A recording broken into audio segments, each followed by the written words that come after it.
con el mismo dibujo, vamos a explicar las ramas de la aorta torácica descendente, que se acuerdan que la aorta torácica era este pedacito que estaba acá. Todas estas ramas las representé todas juntas a partir de estas arterias que nacen así hacia los costados, y puse todos los números acá juntos, la 7, la 8, la 9 y la 10. En realidad, de ese segmento de la aorta, como número 7, nacen los 12 pares de arterias intercostales.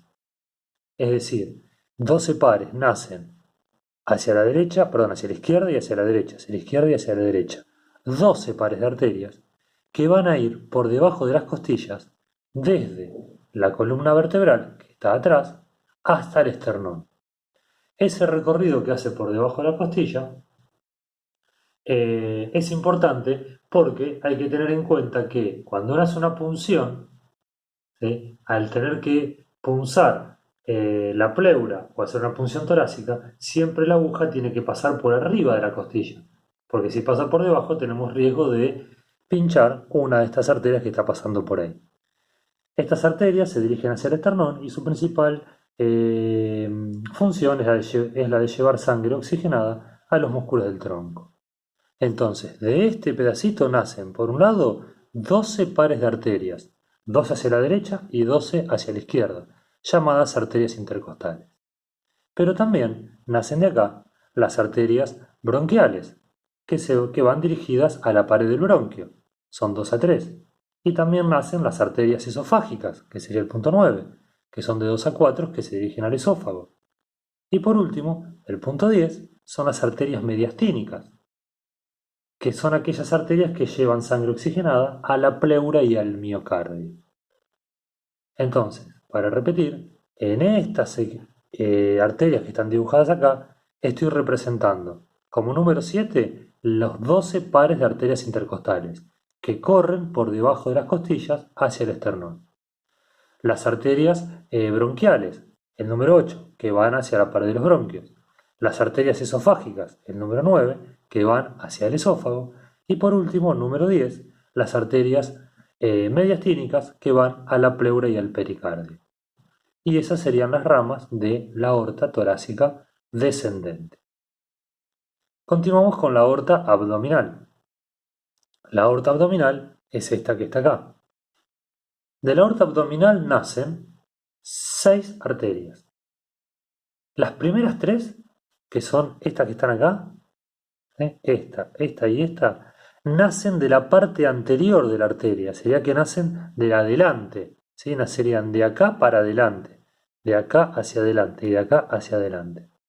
Esas son las primeras 3, la 11, la 12 y la 13. Las otras 3 son pares de arterias que nacen de los costados, como estas que están acá, la 14, la 15 y la 16, y se dirigen a los órganos. ¿Por qué pares? Porque riñones, que es esto que está acá, es un riñón, tengo 2. Acá dibujé uno, pero de este lado está el otro. Esta es la glándula suprarrenal, también hay 2. Acá tengo una y de este lado hay otra. Entonces, podemos decir que de la aorta abdominal nacen 3 arterias únicas de la parte central hacia adelante, que son estas que están dibujadas acá, y 3 pares de arterias que nacen hacia los lados, que son estas que están acá, y de este lado no las dibujé. ¿Cuáles son esas arterias? La número 11 se llama tronco celíaco. Es una arteria muy cortita, esta que está acá. Tronco celíaco. Este tronco celíaco, después de un corto trayecto, da origen a 3 ramas que van a ir a distintos órganos. Por un lado tenemos la arteria hepática, que va para el hígado. Por otro lado tenemos la arteria esplénica, que va para el bazo. El bazo es un órgano, se escribe con Z, por eso dije bazo. El vaso es un órgano que forma parte del sistema inmune, que está acá. Y la otra, que es la coronario estomáquica, que va al estómago. A su vez, de la hepática y de la esplénica salen ramas para el páncreas. Esto se complica un poquito, pero lo repetimos. Entonces, la primera rama de la aorta es el tronco celíaco. Es una única arteria, que nace y después de un corto trayecto da origen a 3 arterias más. La arteria hepática para el hígado, la arteria esplénica para el vaso, y la arteria coronario-estomáquica para el estómago. A su vez, de la hepática y de la esplénica salen ramas para el páncreas. Y ya vemos cómo vamos irrigando a los órganos del abdomen. Esto es un esquema, obviamente, ¿no es cierto? Esto es una manera de esquematizar los órganos que irriga el tronco celíaco. Un poco más abajo, la número 12, nace la arteria mesentérica superior. La arteria mesentérica superior se divide y va a irrigar a todo el intestino delgado. Esta es la forma de representar todo el intestino delgado. Y también va a irrigar a la primera parte del grueso. Esto que está así es el intestino grueso. El intestino grueso tiene una parte ascendente, una parte transversal, una parte descendente y después el sigmoides que va hasta el recto y el ano. Entonces la mesentérica superior irriga todo el delgado y la primera mitad del intestino grueso. La otra arteria que está acá abajo, la número 13, es la mesentérica inferior. La mesentérica inferior va a irrigar a la otra mitad que falta del intestino grueso. Entonces, las arterias que son únicas y que nacen de la aorta abdominal son el tronco celíaco, con sus ramas para el hígado, para el estómago y para el vaso, la mesentérica superior, que irriga todo el delgado y la primera mitad del grueso, y la mesentérica inferior, que irriga la otra mitad del intestino grueso. Bien, las arterias que faltan son las arterias que son de pares, que nacen del costado de la aorta y se dirigen a los órganos. Entonces tenemos la número 14, que es la arteria renal. La arteria renal va a ir para el riñón. Y acá me falta la otra arteria renal. ¿Sí? La número 15, la arteria suprarrenal.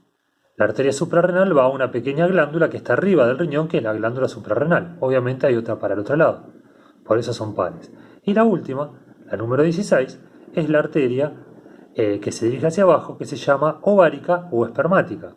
Si es ovárica, va al ovario, si es en la mujer. Y si es espermática, en el varón, va al testículo. Esas serían las ramas de la aorta. Ahora, ¿qué nos falta? Porque yo hablé de la aorta como tronco y de las ramas, pero acá dejé las carótidas, ¿sí? Que acá no se ven en el dibujo, pero bueno, acá dejé las carótidas. Faltaría seguir para hablar de las arterias que van por el cuello y a la cabeza. Después tenemos que seguir con las subclavias, y acá tenemos que ver las arterias del miembro superior. Y por último, tenemos que continuar de las arterias ilíacas hacia los miembros inferiores, para poder hablar de todas las arterias que van a la cabeza, por acá arriba, perdón, por acá a la cabeza, a los brazos, al tronco que ya las vimos y a los miembros inferiores. Así que en los próximos videos vamos a hablar de las arterias del miembro superior y del miembro inferior.